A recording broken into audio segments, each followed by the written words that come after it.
Welcome back to my channel நண்பா. நம்ம இன்னைக்கு பேர்லெஸ் மார்ஷல் ஸ்பிரிட் அனிமோட 42வது எபிசோட பற்றி பார்க்க போகிறோம். எபிசோடோடைய ஸ்டார்டிங்கில் ஃபேங் மேலே இருந்து வந்து தண்ணியில் விழுந்து முழுகிறான். முதல்ல இங்கே வந்து அவனை சுற்றி வளைச்சிடுது. ஃபேங்னு சொல்லிட்டு அந்த சின்ன பொண்ணு ஃபீல் பண்ணிக்கிட்டு இருக்கா.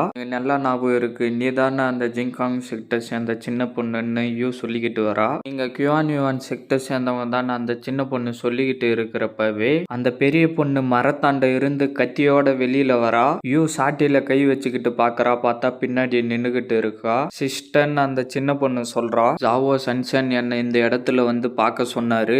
ஆனா கியூவான் செக்டர் சேர்ந்தவங்க அதுக்குள்ளார தாக்கத்துக்கு வருவாங்கன்னு நான் கொஞ்சம் கூட எதிர்பார்க்கல. சீக்கிரமா நீ இந்த சைடு வந்துருன்னு அந்த பெரிய பொண்ணு சொல்றா. சிஸ்டர் உண்மையிலே உங்களுக்கு ஃபேங்க பத்தி கவலையா இல்லையான்னு அந்த சின்ன பொண்ணு சொல்றா. என்னால ஒன்னும் செய்ய முடியாதுன்னு அந்த பெரிய பொண்ணு சொல்றா. ஃபேங் ஏற்கனவே மலையில இருந்து கீழே குதிச்சு செத்து போயிட்டாரு. ஊதா மேகத்துல இருந்தப்ப அவரு ரொம்ப அன்பா இருந்தாருன்னு சொல்லிட்டு ஃபீல் பண்ணிக்கிட்டு இருக்கா. நீ என்ன சொன்னன்னு சொல்லிட்டு யூ ஓடி வந்து அந்த பொண்ணை பிடிச்சுக்கிட்டு நீ என்ன சொன்ன திருப்பி சொல்லுன்னு யூ கேக்குறா. ஜாவோ சன்சான் கிட்ட இருந்து தப்பிக்கிறதுக்காக ஃபேங் கீழே குதிச்சுட்டாருன்னு அந்த சின்ன பொண்ணு சொல்றா. அதை கேட்டுட்டு யூ ஓடி வந்து கீழே பார்த்துட்டு யூ அதுக்கு முன்னாடி நடந்ததை யோசிச்சு பாக்குறா. யூ எல்லாரையும் கூட்டிக்கிட்டு முதல்ல இங்க இருந்து கிளம்புன்னு ஃபேங் சொல்றான். அப்ப நீனு யூ கேக்குறா. கவலைப்படாத, தப்பிக்கிறதுக்கு நான் எதனா ஒரு வழியை கண்டுபிடிச்சு திருப்பி வந்துருவேன்னு ஃபேங் சொல்லிட்டு போறான். அதை யோசிச்சு பார்த்துட்டு ஃபேங், நீங்க தப்பிக்கிறதுக்கு ஒரு வழி இருக்குதுன்னு சொன்னீங்களே, அது இதுதானான்னு சொல்லிட்டு முன்னாடி வர இது ஒண்ணு விளையாட்டு இல்லைன்னு அந்த சின்ன பொண்ணு சொல்றா.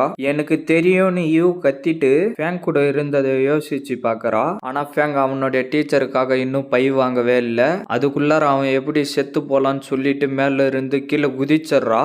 அந்த சின்ன பொண்ணு பிடிக்கிறதுக்கு ஓடி வரா. இன்னும் கொஞ்சம் முன்னாடி வந்திருந்தா அவளும் அங்க இருந்து விழுந்துட்டு இருப்பா. எப்படியோ ஒரு வழியா நின்னுட்டு கீழே பார்த்து ஃபீல் பண்ணிக்கிட்டு இருக்கா. சீனா கட் பண்ண ரெட் கலர்ல ஏதோ ரத்தம் மாரி போயிட்டு இருக்கு. ஃபேங் ஒரு வழியா எழுந்து உக்காந்து சியாவோ டிங்கு தான் என்ன காப்பாத்தி இருப்பாரா. ஏதோ சவுண்ட் கேட்டு யாருன்னு கேக்குறான். பார்த்தா ஏதோ ஒரு மான்ஸ்டர் அதை கிழிச்சுக்கிட்டு வெளியில வருது. ஃபேங் அதை பார்த்துக்கிட்டு இருக்கான். மான்ஸ்டர் கத்திக்கிட்டே இருக்கு. நீ ஏன் இங்க இருக்கன்னு ஃபேங் கேக்குறான். அந்த மான்ஸ்டர் ஃபேங் பக்கமா ஓடி வருது. ஃபேங் அவனுடைய கோல்டன் ஸ்பிரிட் பவரை வர வைக்க ட்ரை பண்றான். பார்த்தா பவர் வரவே இல்லை. என்னுடைய பவர் எல்லாம் போயிடுச்சான்னு சொல்லிட்டு பார்த்துக்கிட்டே இருக்கான். பார்த்தா அந்த மான்ஸ்டர் வந்து அவனை அடிச்சுட்டு கடிக்க வருது. சீனை கட் பண்ண யூவை காட்டுறாங்க. அவளுடைய பவரை காலில் வர வச்சு எகிரி கையால பாரிய பிடிக்கிறதுக்கு ட்ரை பண்றா. ஆனா பிடிக்க முடியாம கை வைக்கிக்கிட்டு கீழே வந்துகிட்டே இருக்கா. சாட்டையை எடுத்து சாட்டைய மரத்துல சுத்திட்டு தொங்கிக்கிட்டு இருக்கா. பார்த்தா மரம் புடுங்கிக்கிச்சு. அவளும் கீழே விழுறா.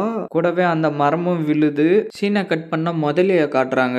அது மேல ஏதோ பவர் வந்து பட்டு செத்து போயிடுது. யாரும் அந்த வேலையை பண்ணதுன்னு பார்த்தா அந்த மான்ஸ்டர் மனுஷன் பறந்து வரான். அவனை பார்த்துட்டு அங்க இருந்த முதலையே பயந்துகிட்டு ஓடிடுது. அதை பார்த்து சிரிச்சுட்டு போய்கிட்டு இருந்த முதலைய எகிரி அடிச்ச அடியில பவர் தெரிச்சுக்கிட்டு வருது. அந்த பவர் மொத்தத்தையும் அவன் அப்சர்வ் பண்ணிட்டு கத்துறான். பார்த்தா யூ வந்து தண்ணிலே விழுறா. என்னதுன்னு பாக்குறான். யூ தண்ணி உள்ளார முழுகிக்கிட்டு இருக்கா.